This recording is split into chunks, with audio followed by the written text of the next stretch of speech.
Thanks for listening to the Tech Tools for Teachers podcast, where each week we talk about a free piece or two of technology that you can use in your classroom. I'm your host, Shannon Martin. I'm a middle school teacher, instructional, and technology coach for my district. And I'm her producer and husband, Fuzz Martin, and I'm going to go out on a whim and say that this is going to be an awesome episode. You're sparkly today. Yeah, well, I have been working on puns all day. Mm-hmm. I don't really quite know what the tool is that we're talking about, but I know the name of it, and I've been practicing whims. Nice. So, yes. And there's a game with puns, isn't there? Oh, man, there is. I'm actually the state champion from 2006 through 2016. Nice. And then they made me retire. Nice. Mm-hmm. What is it called? I don't know. It's like pun something. Pun. Yeah, punstagram? No, puntiferous. I feel like we bought it for one of my employees. I think you did for like. Pretty positive we did. Yeah. Like, we'll have to Google it. Yeah. If you like all these puns, there are activities that you can practice them with out there.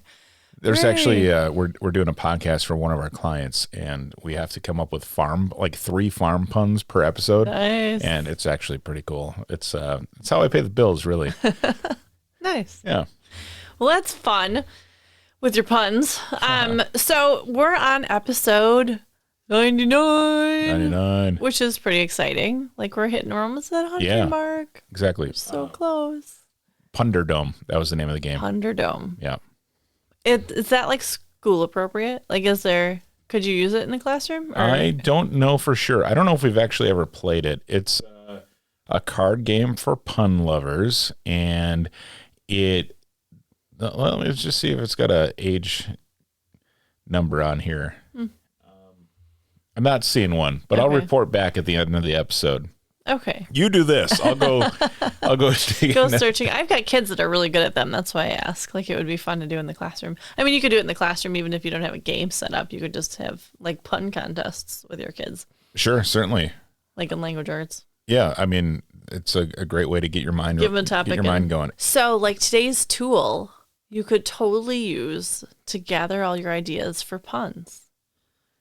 You could, exactly. And it could be amazing. And you could work together to do so. So I'm going to share the tech tool while you dig around about puns. Let's do that. The tool that we're talking about this week is called Whimsical. Whimsical. And what's interesting about Whimsical is that, I don't know, the name doesn't exactly describe what it does. No. It sounds. It feels like they had a cool name URL, and they're like, let's just call it Whimsical. I've got this URL in GoDaddy. Let's make it happen. Yeah. So anyway, Whimsical. I guess you can make anything whimsical and whimsical, though. You can. You know? That's true. So what it is, it's a giant workspace. It's a giant workspace. Mm-hmm. And what's cool about it is it offers a lot of different tools that you kind of use separately, depending on the sites that you're going to. So if you're like a big fan of Padlet but don't want to pay after you have your like 4 Padlets created, or if you love using like different mind maps and after a while you get to the point where you have to pay premium because, you know, that happens eventually. Well, what's cool about Whimsical, it's whimsical.com, is yes, you can upgrade to the premium version, but there's a lot of different choices in the free version. So it's a workspace, which is really awesome. So as I shared you in mine, so you can kind of see it, if you want to create let's say you want to do a brainstorming board with your students, you can go through and choose the sticky notes option, which works kind of like Padlet, where students create little sticky blocks and you can go ahead and write in them and have different color Post-it notes, and you can add different information to them as you want to. If you go through, you can add pictures in, you can add like links to URLs if you need to, and you're able to create a whole giant board of like thought process. So if you want to have puns and you want to have them by color, you can color code your puns by theme, have kids sort them, do what they want to. There's a lot of flexibility. So right now I'm in the sticky note section. You can choose the size of your font. You can choose the color. You can have like a watch card put on it, so keep an eye on things. Mm-hmm. You can assign them to specific people that are shared on your board as you choose to. And you can duplicate and do all of that kind of stuff. If you click the little 3 dots, then you have even more options where you can move them forward and backwards, which I always appreciate. Like if you've got a deck and you're stacking them on top of each other, then you can bring certain ones forward as you want to, which is really easy. The tools are all very easy to manipulate, which is nice. What we kind of discovered as I was sharing them with you is you can share a board with people, and then you have options when you're sharing. So if you go to the little paper airplane, which is funny because you're talking about a little paper airplane in Google Earth last week. Exactly. We're talking about a paper airplane here in Whimsical. It's kind of a whimsical little share button, isn't it? Oh, look at you. So when you do choose to share whatever you are creating with other people, you have the options where they can just view, they can edit, you can require a password, you can allow anonymous comments or not, and updates and things like that. So I like the share permissions on there just because you have control over it more so than some other places, which is kind of nice. If you want to create flowcharts with your students, there's an option to create flowcharts. They have all kinds of shapes when you pick flowchart, so you can drop in your quadrilaterals and your diamonds and your stars and your tables and draw up all the things that you want to draw, and then you take your little arrows and make connectors, and then you can watch me do this as I'm connecting all of the lines to the boxes and then connecting other boxes. Isn't that so fun? And you're able to work in the board with me. So you can connect ideas or unconnect my ideas if you don't like how I've connected my ideas together, which just be aware of that depending on how you shared it with your students. Make sure they're not undoing other people's work. Yeah, I see. I can like go and change what you've done. Yeah, because in the permissions, I allow you to do that. Gotcha. Okay. You just have to be aware too when you're sharing, using this with students, they can create their own Whimsical account and then share with a partner. You do have limits on like how many people eventually. You can have up to 3,000 items on a board in the free version. So, I mean, 3,000 items on a board is a lot, but that's your limit. So don't go over 3,000 things on the board. The wireframe is an option. Yep. I always love a good wireframe. I know a lot of people use this when they're designing like websites, networking, and things like that. Oh yeah, the flowchart side of it. Yeah, the flowchart, sure. And the wireframe piece is good for if you're doing a website to lay out. Like this page has these things on it, and this page will have these things. If you're kind of sketching out what you're like, if you're doing a little web project or something, that you can do that. And I like to do that when I'm connecting out characters, like when you're in a book and you're navigating through, instead of always just doing like a straight up character web. Yep. If you use the wireframe, it's kind of a different visual that students can get when you're connecting little pieces of like a story plot to characters and things like that, which is kind of cool. But yes, it would be like a traditional wireframe that you would see with more technology, setting things out that way, as I see you playing around in this. And then your mind map is kind of cool. It's your usual, you can kind of set up information to create a character web or to create a web and then web out the information and each piece within it, which is nice. And then you can decide if you want to run it vertical and connect your boxes. And it's kind of cool because as you just click on it, it'll add a new box for you. Yeah, when you like hit enter, when you type in a word. Mind maps are really good if you're brainstorming for like English and stuff like that. I was in a writing class during the thick of the pandemic, and I wish we used this for mind maps. We actually tried using Jamboard, and it wasn't as nice. Yeah, because it would be harder. You can't fit as much on a page. Yeah, versus here. Lots of clicking and all that. Yeah, here you can zoom in and out, and your space is unlimited. Yeah, and especially for what you're doing and the writing that you guys are doing, you need a lot to be able to build on a lot of details and things like that. And you can click and drag one mind map onto the other, and then they sprout. That's really snazzy. That is snazzy. That's whimsical. Oh, I get it now.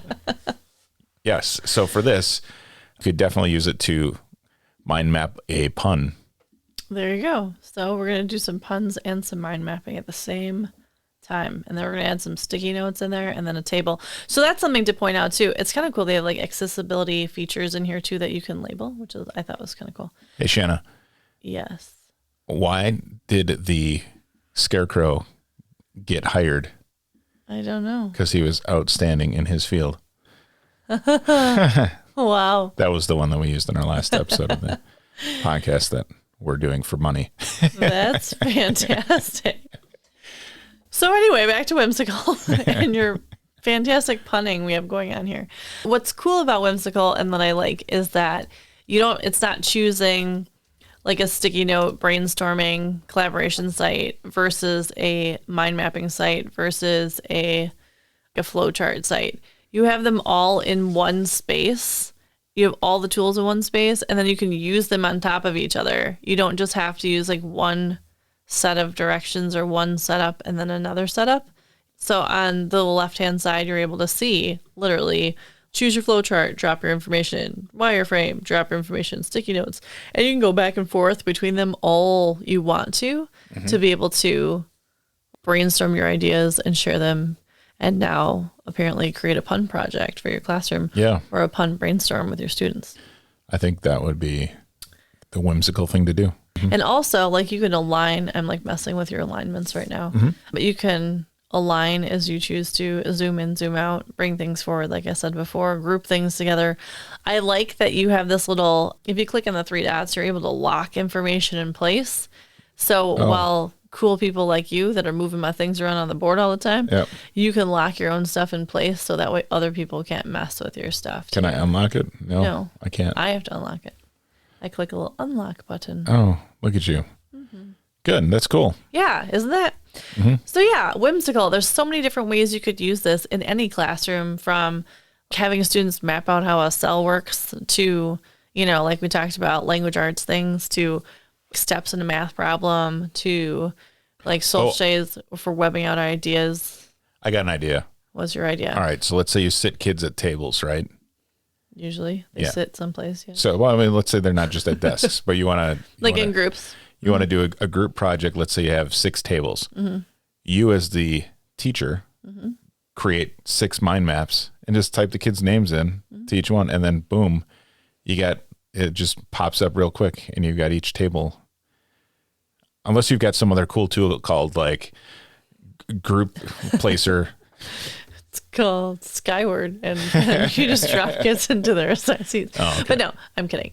But yes, that would be definitely a way that you could like reassign seats if you wanted to, or put things out there, or put them up, or put it on like interactive whiteboard. If you're using a smart board or something like that, you could totally use this on your smart board. Yeah. And then have students interact. And actually, I feel like our image that I have just designed here looks like a basketball court, and you could totally lay out your court and your plays with your kids too. In the spot that I've got locked up right here that you're trying to unlock and you can't. Oh, I had just deleted it.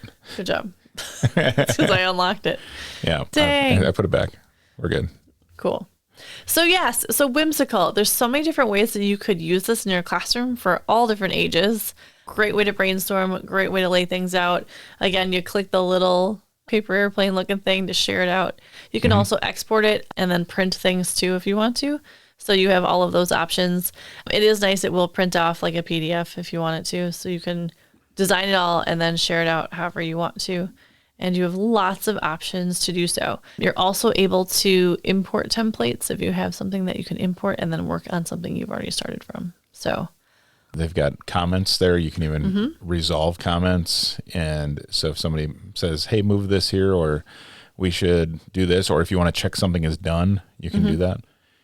Pretty neat, pretty impressive tool you got going on there, Whimsical. Yeah. So whimsical.com, check it out, see all of the fun, nifty, cool things, and think of all different ways you can lay things out with your kids or have them kind of brainstorm some stuff out. It's pretty cool. And all the tools are in one place. Yes. And that's whimsical.com. Correct. That's the place. That is the place. Where you can create your space. Yeah. Coolness. Always. Episode 99 in the books. 99. We're going to take a week off to prepare for episode 100. We are. And also because we have a wedding to go to, and therefore won't be in the basement to record because we will be celebrating someone's marriage that happened last year, but they couldn't have their actual reception because of the pandemic. Correct. And now we're vaxxed and we're going in. Thanks for tuning in. This has been the Tech Tools for Teachers podcast. If you ever have any questions, you can find me on Twitter at SmartNWI. And if you want to get more information on the links to the technology discussed in this episode, you can visit smartnwi.com or find me on Facebook. New episodes each week. Thanks for listening. Go educate and innovate. The ideas and opinions expressed on this podcast and the Smart NWI website are those of the author, Shanna Martin, and not of her employer. Prior to using any of the technologies discussed on this podcast, please consult with your employer regulations. This podcast offers no guarantee that these tools will work for you as we've described, but we hope they do, and that's why we do it. And we'll talk to you next time on the Tech Tools for Teachers podcast.